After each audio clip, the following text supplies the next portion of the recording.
A very good morning to all of you. As you already know that we are delivering some lectures that are having very relevance in the current affairs section. In the previous 2-3 segments, I have discussed with you about the police reforms and farm laws. These two topics, I hope that you people are getting some sort of clarity in these segments. And in lieu of that, I'm going to continue today's series, and in today, I'm going to take a very important segment that is wreaking a havoc on all of us, that is COVID. More precisely, it's called as COVID-19. देखिए class, ये जो pandemic आया है, इसने economically, socially, psychologically, mentally, biologically हर field में हमको डिवास्टेट कर दिया है। ये अब एक पैंडमिक से होते होते एक कैटास्ट्रोफी और डिजास्टर की तरफ बढ़ता जा रहा है। तो it is utmost important for us people that we must have the clarity what this COVID is and what this COVID means. देखिए क्लास, आज से बहुत पहले ये है, मतलब हमारी सृष्टि का एक रूप है कि जब भी पॉपुलेशन बढ़ जाती है तो कहीं ना कहीं वो उसको बैलेंस करने के लिए कुछ एपिडेमिक्स या पैंडमिक्स आते रहे हैं, और पहले भी आते थे, आगे भी आएंगे। जैसे आपको पता है ब्यूबोनिक प्लेग, स्पेनिश इन्फ्लुएंजा, ये सब डिजीज़ आती थी। लेकिन ये जो कोविड-19 है, इसके बारे में मैं थोड़ा आपको स्ट्रक्चर और इसका फिजियोग्राफी पे थोड़ी मैं आपको नज़र डालने का ट्राई करता हूँ। देखिए, हमारे यहाँ पर लगभग 7 to 8 types of corona viruses है। एक्चुअली ये कोरोना वायरस होता क्या है? Corona is a Latin word which means crown, ताज। अगर आप इस वायरस के अंडर इलेक्ट्रॉन माइक्रोस्कोप आप इसको ध्यान से देखेंगे तो आपको एक चीज़ पता चल जाएगा, जो ये कोरोना है इसका स्ट्रक्चर कुछ ऐसा होता है, लाइक अ ताज। इस टाइप का स्ट्रक्चर होता है। जो हमका नॉर्मली सर्दी जुकाम वगैरह होता है, जो हमको फ्लू होता है, बदन में दर्द होती है, वो भी कोरोना वायरस ही है।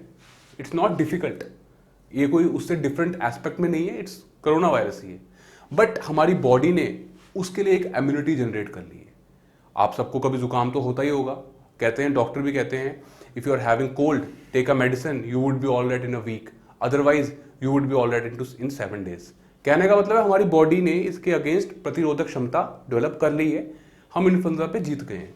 बट ये जो कोरोना वायरस है, इसके कुछ नए स्ट्रेन आ गए हैं, जिसमें से मसलन आपका सार्स, आपका मर्स, और जो अभी एक रिसेंटली पाया गया है वो है कोविड-19।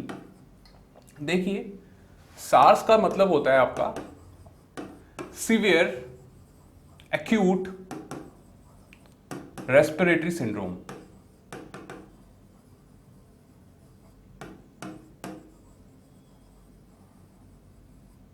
वैसे ही एक मर्स था,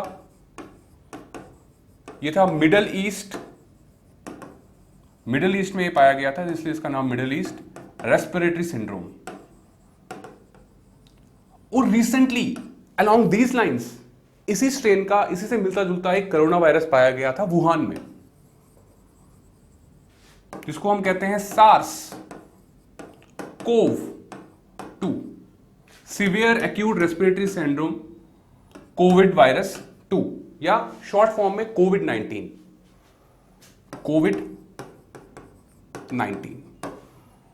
अब देखिए, हमारी बॉडी के अंदर WBCs होते हैं, हमारे सोल्जर्स होते हैं, जो कोई भी हमारी बॉडी में एंटीबॉडी या कोई भी हमारी बॉडी में एंटीजन आए उसके अगेंस्ट एंटीबॉडी रिलीज करते हैं और उसको हरा देते हैं। But the thing is that इस पर्टिकुलर स्ट्रेन के वायरस के लिए हमारी बॉडी में ऐसी मेमोरी नहीं है। हमको नहीं पता हमारे WBCs कि हम इस पर कैसे अटैक कर सकें। इसके लिए क्लास बहुत ही इंपॉर्टेंट कंसेप्ट होता है एक वैक्सीनेशन का। देखिए friends, vaccination is nothing but it's just providing a memory to your WBCs।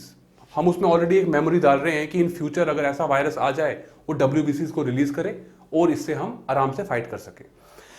अब देखिए, हमारी जो भारत सरकार है, उन्होंने उसके लिए एक वैक्सीनेशन पॉलिसी का गठन किया है। मैं उसी पे आज का ध्यान देना चाहता हूँ। बाकी कोरोना वायरस क्या है, उसकी बायोलॉजी क्या है, उसकी फिजियोलॉजी क्या है, वो मैंने आपको ऑलरेडी बता दिया। ये वायरस एक इस टाइप का वायरस होता है, क्राउन होते हैं इसमें, इसको हम कहते हैं प्रोटीन स्पाइक्स, और इसके अंदर एक RNA होता है,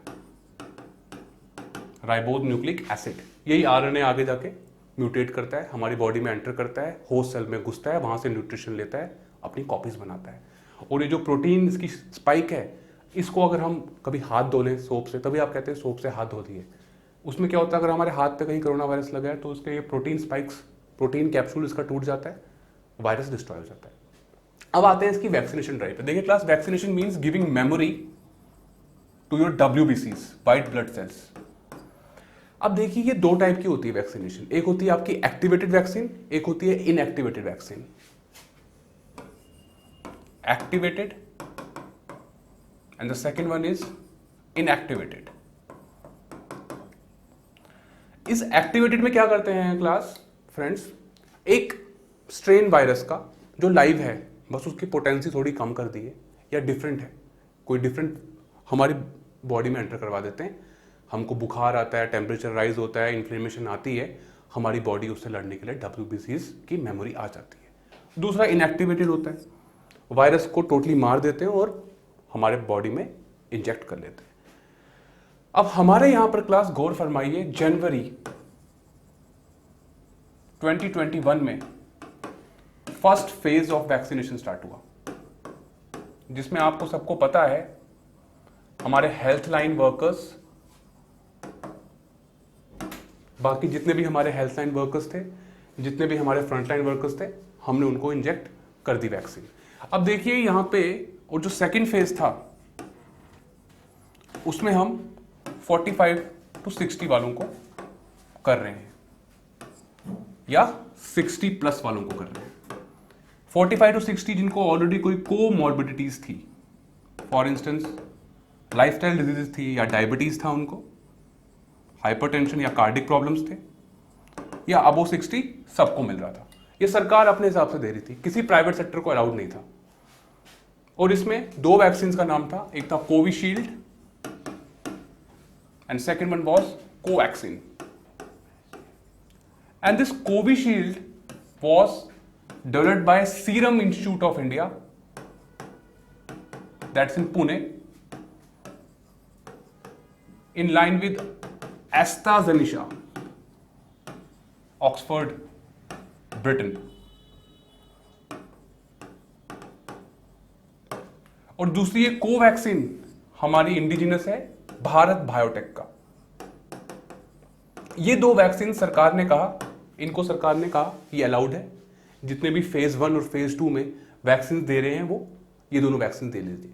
अब इन वैक्सीन के बारे में समझने का प्रयास कीजिए। पहली जो कोविशील्ड है, इट्स क्लास एक्टिवेटेड वैक्सीन। इसमें लाइव अडीनो वायरस, मेनली ये चिंपैंजी का स्ट्रेन है, हमारी बॉडी में इंजेक्ट कर दिया जाता है। जब एक लाइव वायरस हमारी बॉडी में इंजेक्ट कर दिया जाएगा तो उसके बाद हमारी WBC में एक मेमोरी आ जाएगी। WBC में जब ये मेमोरी आएगी तो हम इस डिजीज से लड़ने की हमें प्रतिरोधक क्षमता होगी। दूसरी है आपकी Covaxin, class it's inactivated, but the thing is that they are using the covid virus, कोविड-19 virus, but it is dead and inactivated. ये बॉडी में इंजेक्ट कर रहे हैं। अब देखिए सीधी सी बात है, जो एक्टिवेटेड वैक्सीन होती है इसकी थोड़ी इम्यूनिटी ज्यादा डेवलप होती है। ऑन द कॉन्ट्री जो इनएक्टिवेटेड वैक्सीन है उसमें उतना ज्यादा इम्यूनिटी डेवलप नहीं हो पाती, because the virus is dead. हमारी WBC को उतनी मेमोरी नहीं मिल पाती, उतना उसमें एक डेटा जनरेट नहीं हो पाता ताकि वो इम्यूनिटी जनरेट कर पाए। इसीलिए इसमें हमको बूस्टर डोज देने पड़ते हैं। और जो ये हमारी कोवैक्सीन है इसको अभी भी मान्यता प्राप्त नहीं हुई है। ऑन द कॉन्ट्री जो हमारा कोविशील्ड है इसको अभी भी ऑल ओवर WHO ने इसको मान्यता प्राप्त कर ली है। अब जो थर्ड चीज आपको मैं इंपॉर्टेंट बताना चाहता हूं वो है क्लास फेज 3 वैक्सीनेशन, जिसको हम वैक्सीनेशन पॉलिसी भी कहती है भारत सरकार की। इसमें इन्होंने क्या कर दिया है, पहले क्या होता था, ये जो दो हमारे कोविशील्ड थे, कोवैक्सीन थे, इन्होंने क्या कहा था, ये दोनों इंस्टीट्यूट जो वैक्सीन बनाती थी सरकार को प्रोवाइड करती थी। सरकार इनसे ये वैक्सीन खरीदती थी और सरकार आगे जाके अस्पतालों में या लोगों को ये वैक्सीन बांटती थी और वो आगे जाके लोगों का टीकाकरण करते थे। लेकिन सरकार ने बोल दिया हमारे देश की जनसंख्या है अराउंड बहुत ज़्यादा, 100 करोड़ 150 करोड़ तक है। अब इतनी ज़्यादा जनसंख्या होने के बाद हम इस वैक्सीन को सिर्फ सरकार लोगों को वैक्सीनेट नहीं कर सकते, हमको प्राइवेट सेक्टर को इंक्लूड करना होगा। सरकार ने क्या कहा, पहली चीज स्टेट्स को दे दी जाए और सेंटर को। जितने भी इंस्टीट्यूट है, सीरम इंस्टीट्यूट ऑफ इंडिया और भारत बायोटेक, इनको बोला आप स्टेट्स को अलग से दे दो, सेंटर को अलग से दे दो। आगे स्टेट्स डिसाइड करेंगी, वो प्राइवेट सेक्टर को इंक्लूड करेंगी और आगे जाके वैक्सीनेशन ड्राइव थोड़ा स्मूथ होगा, थोड़ा जल्दी होगा। ये थर्ड वैक्सीनेशन पॉलिसी है हमारी। और साइमल्टेनियसली आप एक चीज जानिए, स्पुतनिक जो ये रशिया की वैक्सीन है, इसको भी इसमें इंक्लूड कर दिया है। सरकार ने बोला ये तीनों इंस्टीट्यूट जो है, serum Institute of India, Bharat biotech और स्पुतनिक, ये स्टेट्स को वैक्सीन प्रोवाइड करेंगे, सेंटर को वैक्सीन प्रोवाइड करेंगे। स्टेट आगे जाके अपने साथ प्राइवेट सेक्टर को इन्वॉल्व करेंगे, एएनएम को कर सकते हैं, आशा बहन जी को कर सकते हैं, आंगनबाड़ी को कर सकते हैं, या प्राइवेट नर्सेज को कर सकते हैं, और वो लोगों को आगे वैक्सीनेट करेंगे।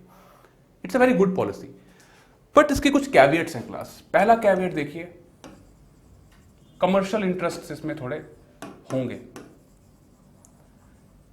सेंटर को ये मानना ही मानना है कि हम जब स्टेट को ये वैक्सीन प्रोवाइड कर रहे हैं तो सेंटर को उस हिसाब से उनको भरपाई भी करनी होगी, क्योंकि स्टेट के पास इतना पैसा नहीं है कि वो वैक्सीन को प्रोक्योर कर सके। Centre has to give them funds and money. Second चीज जो सबसे इंपॉर्टेंट है क्लास, हमारी देश की जनसंख्या बहुत ज्यादा है, but we Indians we also have a soft power. हम डिप्लोमेसी में बहुत ज्यादा विश्वास करते हैं, चाहे बांग्लादेश हो, श्रीलंका हो, मालदीव्स हो, हम इनको वैक्सीन एक्सपोर्ट भी करते हैं। But the thing is that we have to generate a proper balance between vaccine diplomacy and indigenous supply. हमको यहां पर घरेलू रूप से कितनी वैक्सीन की आवश्यकता है वो मद्देनजर रखते हुए ही हमको वैक्सीन को एक्सपोर्ट करना है। ऐसा नहीं है हम वैक्सीन ज्यादा एक्सपोर्ट कर रहे हैं, हमें घरेलू शॉर्टेज आ जाए, उसके बाद बहुत ज्यादा इंपैक्ट पड़ सकता है। और थर्ड चीज जो सबसे इंपॉर्टेंट है, कंपल्सरी लाइसेंसिंग। देखिए फ्रेंड्स, ये बहुत ही इंपॉर्टेंट कंसेप्ट है। देखिए क्या होता है क्लास, कोई भी बंदा है अगर वो कोई नया कंसेप्ट या नोवल टेक्नोलॉजी को बनाता है तो वो उसको पेटेंट कर देता है। पेटेंट का मतलब कोई और बंदा उसकी चीज को कॉपी नहीं कर सकता, उसके पास राइट है, वही बना सकता है। लेकिन जो इंडिया है इसमें और जो डेवलपिंग कंट्रीज है, इन्होंने कंपल्सरी लाइसेंसिंग का एक क्लॉज है। इसमें ये कहते हैं कि कोई भी इंपॉर्टेंट चीज जो जनहित में है, फॉर इंस्टेंस कोई मेडिसिन है जो हमारे यहाँ पर लोगों का उद्धार कर सकती है, ये यहाँ के लोकल मैन्युफैक्चरर्स को उसका पेटेंट प्रोवाइड कर देती है कि आप ये चीजें बनाइए ताकि लोगों को हेल्प मिल सके। वैसे ही सरकार कंपल्सरी लाइसेंसिंग में सरकार इसमें इंटरवीन करेगी, और ये serum Institute of India, AstraZeneca और आपके पास भारत बायोटेक, इनसे पेटेंट्स लेके लोकल मैन्युफैक्चरर्स को ये पेटेंट्स प्रोवाइड करेंगे ताकि इस वैक्सीन की सप्लाई को बढ़ा सके। और वॉलंटरी लाइसेंसिंग भी हो सकती है। जो ये तीन कंपनीज हैं आपकी, Serum Institute of India, AstraZeneca और Bharat Biotech, Serum Institute of India, Sputnik और भारत बायोटेक, ये तीनों के तीनों वॉलंटरी लाइसेंसिंग दे सकते हैं लोकल मैन्युफैक्चरर्स को कि आप इस वैक्सीन को बनाइए। देखिए क्लास फ्रेंड्स, ये जो हमारे यहाँ पर कोविड का पैंडेमिक हो रहा है, इससे फिलहाल तो एक ही बचने का तरीका है, वैक्सीनेशन। और वैक्सीनेशन के लिए हमारे यहाँ सरकार की पॉलिसीज बनी हुई हैं। इन पॉलिसीज को मैं ट्राई कर रहा हूँ आपको समझ में आए। 3 फेज की पॉलिसी है। फर्स्ट फेज में हेल्थलाइन वर्कर्स को इन्होंने किया, सेकंड फेज में अबो 60 किया, थर्ड फेज में अबो 18 किया। और उस थर्ड फेज में अबो 18 में इन्होंने कोविन ऐप निकाली। क्लास, इसमें भी आपने एक चीज नोटिस की होगी, इस ऐप के निकलने के बाद इस ऐप को हैक किया गया। लोग बोल रहे हैं हम ऐप में जा रहे हैं बट हमको डेटा प्रॉपर्ली प्रोवाइड नहीं हो रहा, हमारे यहाँ अभी भी टेक्नोलॉजी हर जगह तक पहुंची नहीं है, इंटरनेट कनेक्टिविटी नहीं है। तो इन सब चीज़ों का सरकार को ध्यान रखना है, प्राइवेट सेक्टर्स को थोड़ा इसमें अलाउ करना है और थोड़ा सा स्टेट्स को कॉम्पनसेट करना है। अगर सरकार ने ये तीनों चीज़ें कर ली तो आई थिंक सारे लोग वैक्सीनेट होंगे और वैक्सीनेशन होने के बाद एक हर्ड इम्यूनिटी डेवलप हो जाएगी। उसके बाद हम किसी हद तक इस पैंडेमिक को कंट्रोल कर सकते हैं। And concluding this argument class, this covid has totally change our lifes in each and every aspect. So it's for us people to maintain calm and allow the government to take necessary steps. And as far as we people are concerned, we should definitely follow the protocol of the WHO and the state authorities. For instance, maintaining proper social distance and wearing masks. Thank you so much class for your patient listening.